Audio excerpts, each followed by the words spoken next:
Hello everyone. आज हम महाराष्ट्र के सोलापुर जिले के अंतर्गत विट्ठल नगरी यानी कि आज हम पंढरपुर की बात करेंगे। आज की वीडियो में हम जानेंगे दोस्तों कि हमको पंढरपुर कैसे पहुंचना है, वहां पे रुकने की क्या व्यवस्था है, विट्ठल रुक्मिणी जी का दर्शन कैसे मिलेगा और हमको पंढरपुर में किन किन जगहों को घूमना चाहिए, और ये भी जानेंगे कि कुल खर्चा कितना आएगा अगर हम पंढरपुर फैमिली सहित जाते हैं। तो चलिए दोस्तों प्रारंभ करते हैं। सबसे पहले बात करते हैं कि हम पंढरपुर कैसे पहुँचे। दोस्तों पंढरपुर पहुँचने के लिए आपके पास 3 मार्ग है। बाय रोड अगर आप आते हैं तो आपको पंढरपुर आने के लिए हर जगहों से यानी कि मुंबई हो गए, पुणे हो गए, आपको अच्छी खासी बस की कनेक्टिविटी देखने को मिल जाएंगी। या फिर अगर आप खुद की कार से आ रहे हैं तो आप खुद की कार से भी बाय रोड आ सकते हैं। दूसरे विकल्प की बात करते हैं दोस्तों, वो है बाय ट्रेन।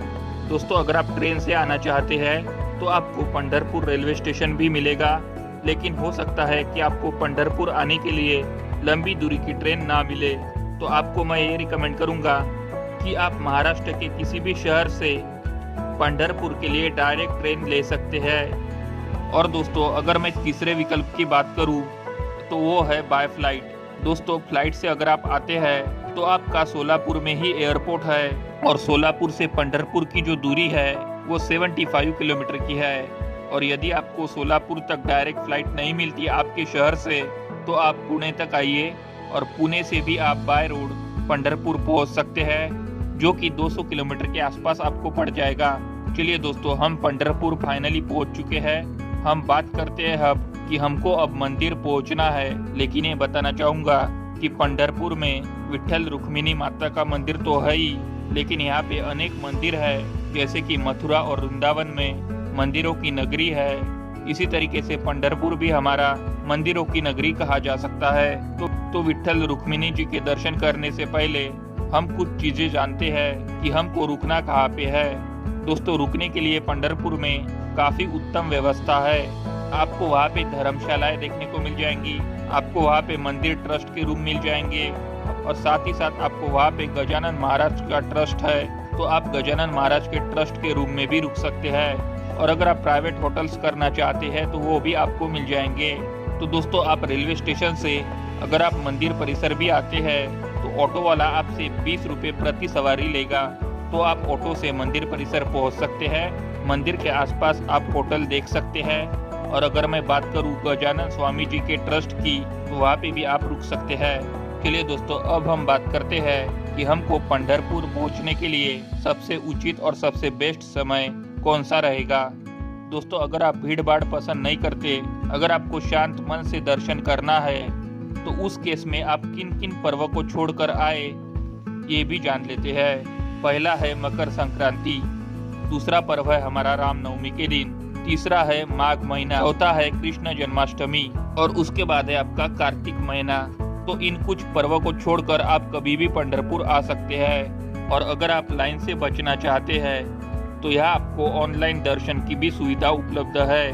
दोस्तों ऑनलाइन फैसिलिटी के लिए आपको ऑनलाइन टिकट निकालनी पड़ेगी, यानी कि दर्शन टिकट आपको निकालनी पड़ेगी, और आप इस वेबसाइट से अपनी टिकट बुक कर सकते हैं। दोस्तों दर्शन करने से पहले सारे श्रद्धालु चंद्रभागा नदी में स्नान करते हैं, तो मैं यही रिकमेंड करूंगा कि आप भी पहले वहाँ चंद्रभागा नदी में स्नान करिए। दोस्तों चंद्रभागा नदी मंदिर परिसर से आधे किलोमीटर की दूरी पर है। दोस्तों आप चंद्रभागा नदी में स्नान करिए, डुबकी लगाइए, जय श्री विट्ठल कहते हुए लाइन में लगिए और विट्ठल रुक्मिणी महाराज जी के दर्शन करिए। चलिए दोस्तों बात करते हैं यहाँ पे खाने पीने की। दोस्तों पंढरपुर में खाने पीने की कोई भी समस्या नहीं है।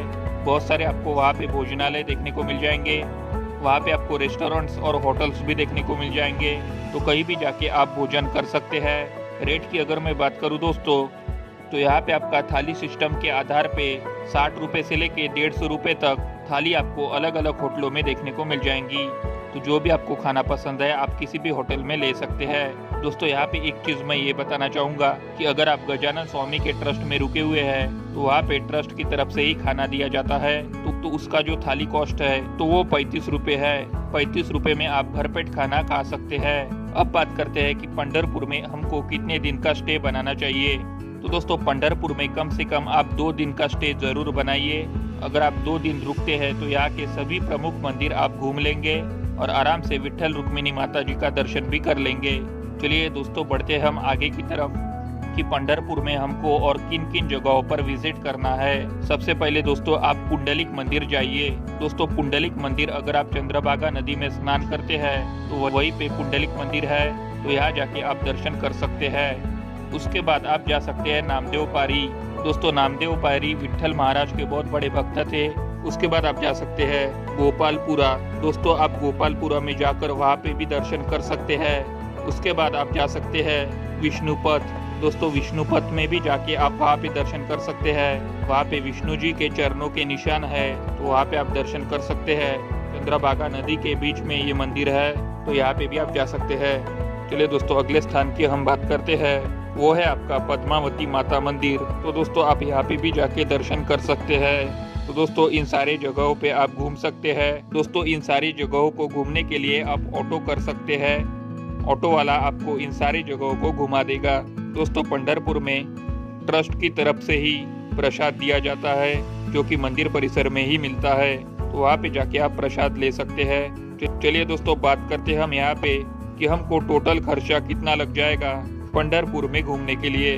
दोस्तों अगर आप 2 दिन का स्टे बनाते हैं और अगर आप ऑटो से घूमते हैं और अगर आप ट्रस्ट के रूम में रुकते हैं, तो इन सारे खर्चों को अगर मिला जाए और अगर फैमिली की अगर मैं बात करूं और अगर मैं 4 लोगों की बात करूं, तो दोस्तों आपका आराम से 5,000 से 6,000 में पंढरपुर में लग सकते हैं। आई होप कि आपको हमारा आज का वीडियो पसंद आया हो।